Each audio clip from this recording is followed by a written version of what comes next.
There was an old lady who swallowed a fly. I don't know why she swallowed a fly.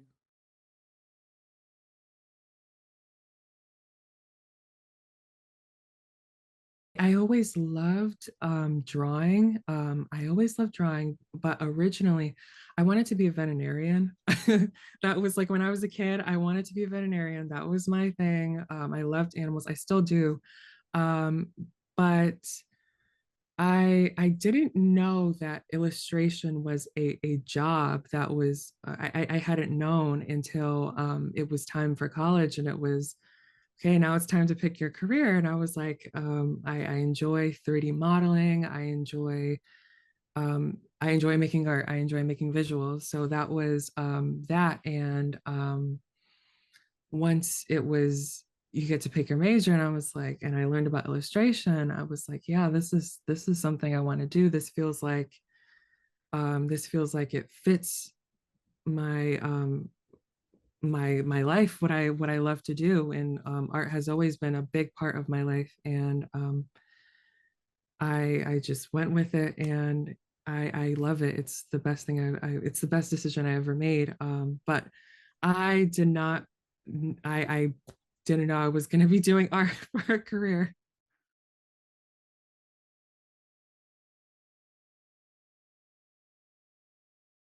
I wanted to tell you why I picked this song. So originally, I illustrated over all those years the 12 song tales. I think I don't remember how many there are, but the song tales that are in the First Steps of Music book, and we ran out of songs. So we decided to find 5 more that are in my book of song tales that were not in the Green Book. So I selected 5 more, and that's when this one came up. There was an old lady who swallowed a fly. Was always one when I was a public school teacher. I enjoyed doing with the students, and the students enjoyed me singing it.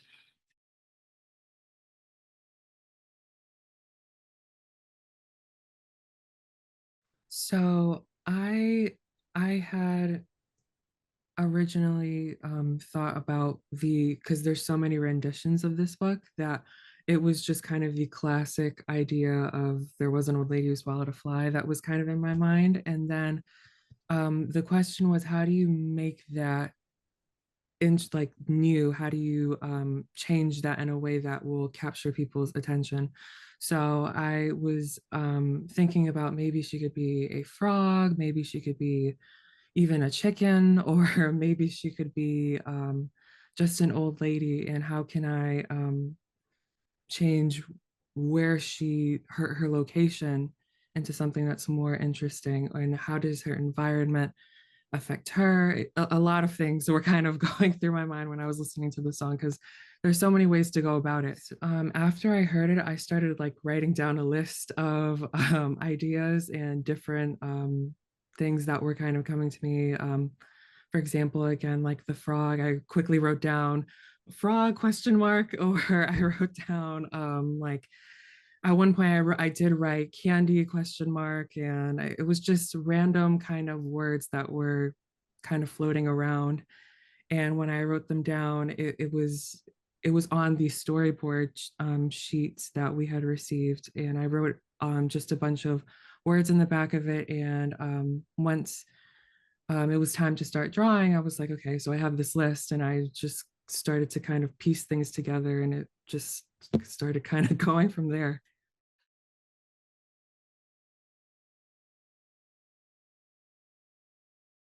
It was just like an idea that was floating around, and I was like, I don't know, I just wrote candy down. But I was talking to my mother, and I was like, I don't know, I have this idea about candy. And my mom was like, yeah, I think that's the one you should go with. And I just continued storyboarding, because once I started to be like, because at first I was going to be like, no, I don't know. And then when I talked to my mother, and she was like, that's the one. I was like, I gave it a second thought, and I was like, wait a minute. Like, there's so many ways you could, even from her design, you could, it was like, you could go as far as to add sprinkles in her hair. You could do anything. There's so many ways to make things creatively. And I always loved whimsical, and the song is whimsical itself. So I always liked whimsical things. and I loved Charlie and the Chocolate Factory. So that was like, that was probably one way that influenced my this book in some way, was creating this kind of surreal, interesting, whimsical world that kind of coincided well with this whimsical song. The candy world, that was when I was like, okay, this one's like kind of shining a little bit at me more than the others. When I had said that one, that was like, it was like, yeah, that Dr. Feierabend had a lot of interest in that one. And the other ones were like, okay, but this idea was like, this is the idea that I really felt like I could keep going with, because it just allowed so much, so many doors to be explored. Of, because candy, that there's so many kinds of candy, there's so many ways you can kind of mess around with the animals and the design work and the world that she's in. And it just kind of I don't know, it just kind of kept opening as things kept progressing, and the world started to develop, and I kept conceptualizing. At first it started off with like, maybe the trees could be lollipops, and then I was like, okay, maybe the trees could be lollipops and they kind of have branches that are more lollipops, and maybe I could have like gumdrops for like small decorations on the ground, and kind of building this ecosystem that feels natural for the animals, these candy animals, to live in. And it kind of takes away from it kind of softens the fact that the old lady's not actually eating real animals, she's eating candy animals. So I was like, I just feel like that was the one to go with.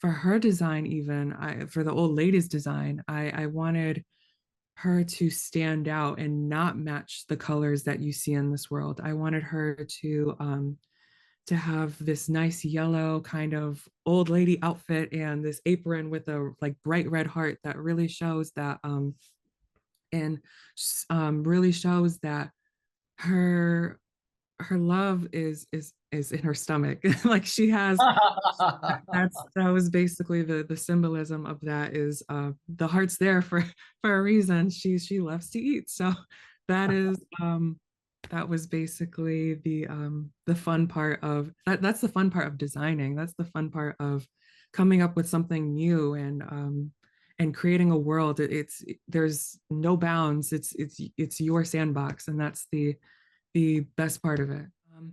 Originally, her eyes were, well, originally she was going to have a bob haircut.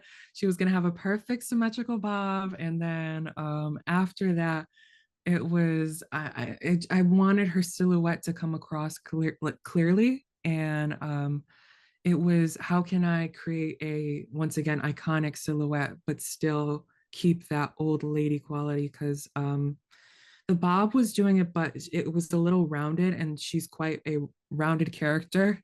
So there needed to be some shapes in there that allowed us to recognize her, even if we couldn't see the details. If we just saw her as a silhouette, we could still recognize her. So the bun kind of did that, and the glasses and those kinds of attributes that make her her were very important. And as the bun kind of came in, it was like the bangs and the glasses, and then the outfit all came together. And she's stylish, but she's hungry. So that's the fun part. Overall, I had a wonderful time creating this character. It went from kind of going for a more illumination kind of look to a more Pixar-y kind of style, where the eyes are just a little bit larger and the ears are stylized. I wanted her to be stylized, but I also wanted her to look like she's actually in a real world with real light and real shadow. And I didn't want it to be just a drawing. I wanted it to feel like it was a 3D render. The picture that I was just showing a second ago was an early attempt at showing us what this lady might look like. And so again, before we got to the end of the semester, you had already developed the character, which is one of the things Bill works on with you. You got to develop your characterization of the person. So that was an early drawing of her. She kind of became a little bit more flushed out as you went along, but that was the general idea you had in that illustration that I just had up. You did a great job doing that. Thank you.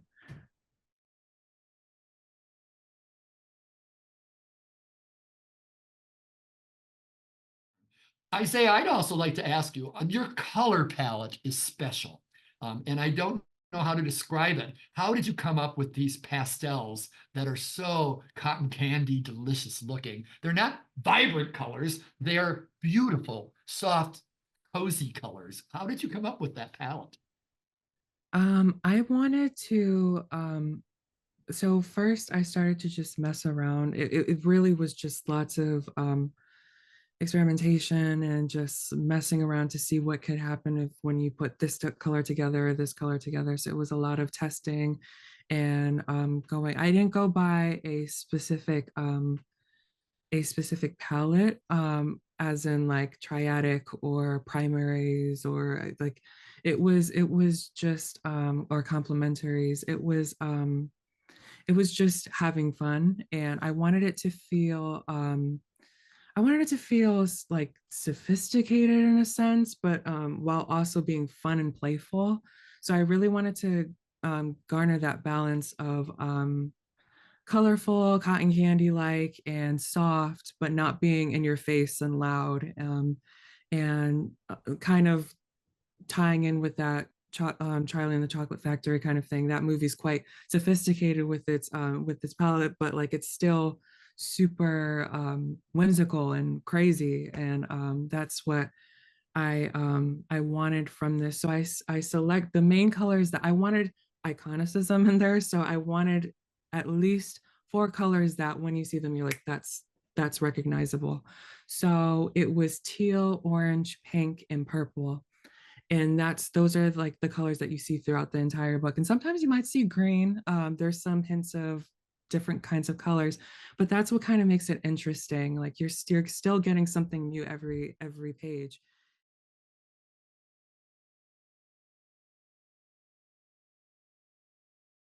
I had an earlier stage, which was the pitch storyboards, and they were really tiny, and they were like really small drawings that we had to just like get out our ideas and think about them compositionally and not focus too much on perfection, just drawing something that was get the idea down. When that started, I was like, okay, maybe she's a frog. So I thought of like maybe she's gonna be in like this like forest, and she is gonna be because like the fly and the frog kind of connection. And then once that kind of I went on to maybe she's a fish in a fishbowl, and maybe it's it's such a weird kind of concept of this old lady that I was like, you have to have a story that kind of matches that. So when the process first started, it involved just all pencil, all just simple drawings on paper, and it was just quick sketches, not focusing on if they're good or not, which is probably the toughest part because you want everything to look good, but that you have to kind of push that away because it's about ideation, it's about thinking, it's about really getting those ideas in the rawest form so you can start to edit them later. And then it went from small little drawings to planning out full kind of rough drawings. And those rough drawings were just like the final of messing around with those small thumbnails. And they became these larger drawings, which went into the book mock-up. And those were the final kind of mock kind of dummy drawings that were showing and indicating what was the general idea.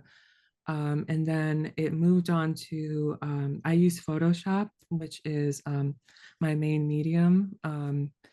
And I basically sketch out everything. Well, before I started painting, it was about collecting reference images, which was finding the objects that look similar to what I want to paint. So I bought a bunch of candy. I had like this enormous bag of candy. And I just started taking a bunch of photos of these different candies, and from lollipops to gumdrops to Hershey Kisses. And it was just like, I just went all out with the candy. It was this huge bag at like the side of my dorm. And that was not for eating, it was just for images, items that I wanted to take reference for. And also, candy is also shaped a lot like simple forms. So when you paint a lot, you start to kind of understand how to paint a sphere, how to paint a cube, and from imagination without always having to use reference. But reference is like a helpful visual aid. And as I began sketching everything out, it went from blocking in values, from grays, different shades of different shades and tones of gray, and just rendering, getting things to be clearer and still keeping that painterly feel. Because when you're painting digitally, it's kind of easy to make things look digital. And my goal was to make things at least feel traditional, like they were coming from a real paintbrush, or if they were coming from real pencils and real color. And that was my main goal. I didn't want everything to look too smooth or too perfect. So it's about kind of smudging some edges or sharpening some edges. And as the book progressed and I started feeling more comfortable, I started to paint just flat out, like full in color, without going through the black and white process. My favorite part of doing this book was the cover. That was probably the biggest, like my top favorite part. The cover was, I that was like the first part, but Bill was like, "Don't worry about the cover yet." So that was like the once we got there, I was like, "All right, it's time. We're here. Here we go." And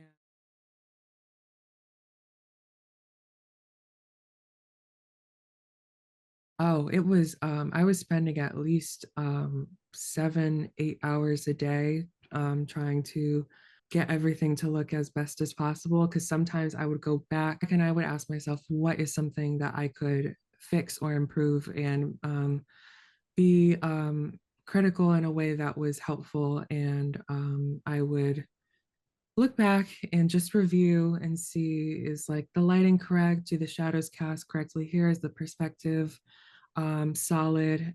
Does it feel real? And does it feel three-dimensional? And that was basically the goal, which took quite a, quite a bit of time, but it was worth it.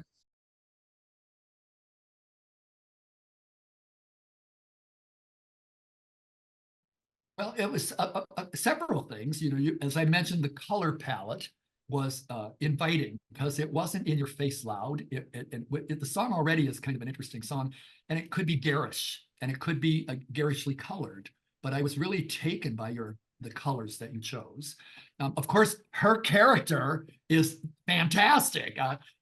She is so cute. I want a 3D doll of her. I think she's just the most adorable character. And then, of course, the whole Candyland idea where no animals are harmed in it. And she dies, of course, not from eating animals, but from overindulging in candy. No one should eat too much or any candy, but she eats and eats and eats and see what might happen. So, you don't want to eat too much candy. And the concept just was, how could you not fall in love with this idea? It just stood out from all the other ideas. So there were many things about it that made you the obvious winner. Oh, and the winner gets a stipend from GIA. So not only do they graduate in their senior year with a published book, they also get a little bit of money to get them on their way as they leave and enter the workforce on the first year of their life after college. Would you like to see some of the final paintings? And I can actually play the song and do the whole book for you. Are you ready? There was an old lady who swallowed a fly. I don't know why she swallowed a fly. Perhaps she'll die. There was an old lady who swallowed a spider that wiggled and jiggled and squiggled inside her. She swallowed the spider to catch the fly. I don't know why she swallowed a fly. Perhaps she'll die.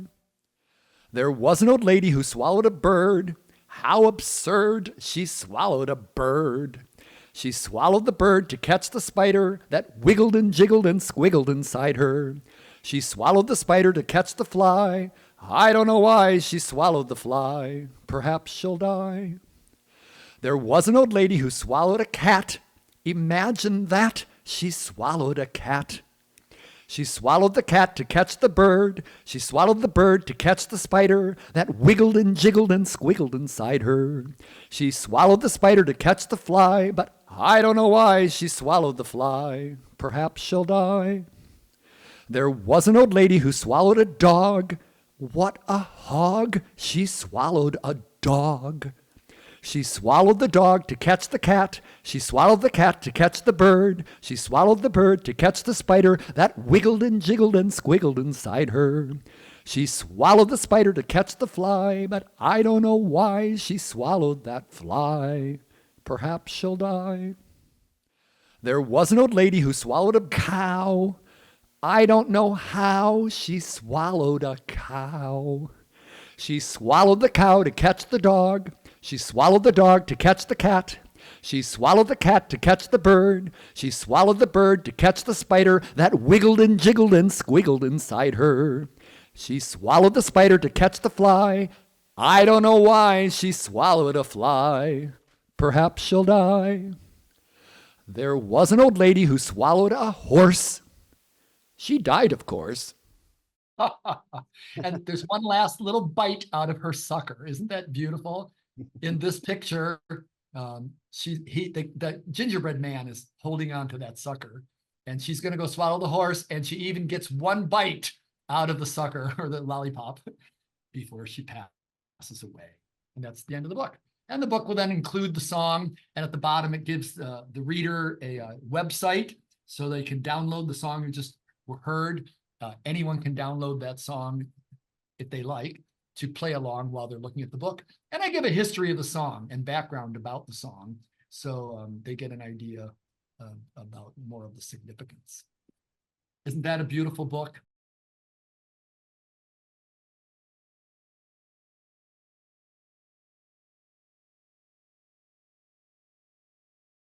Well, GIA Publications, the book just came out. There's Isaiah's picture on the back. And it's also on, I think, it may not be there just yet because it just came out, but it will be on Kindle. So if teachers prefer to have an electronic version of the book, just go to Kindle and look it up. All of the picture books are on Kindle. So, but like I said, this is so brand new, it might not be there yet. Yeah, well, I was just going to remind everybody that we have FAME has a national conference coming up July 19, 20, and 21, which we hope people will want to attend in Chicago. And Isaiah is going to be there, and he and I are going to do book signing at the conference. So bring your copy if you have one. Otherwise, we'll have copies there for sale. And you get a chance to meet Isaiah in person at the conference. I hope people find it interesting. We think it's really fascinating. Absolutely. This was wonderful.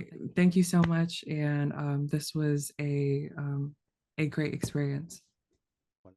She swallowed the bird to catch the spider that wiggled and jiggled and squiggled inside her. She swallowed the spider to catch the fly.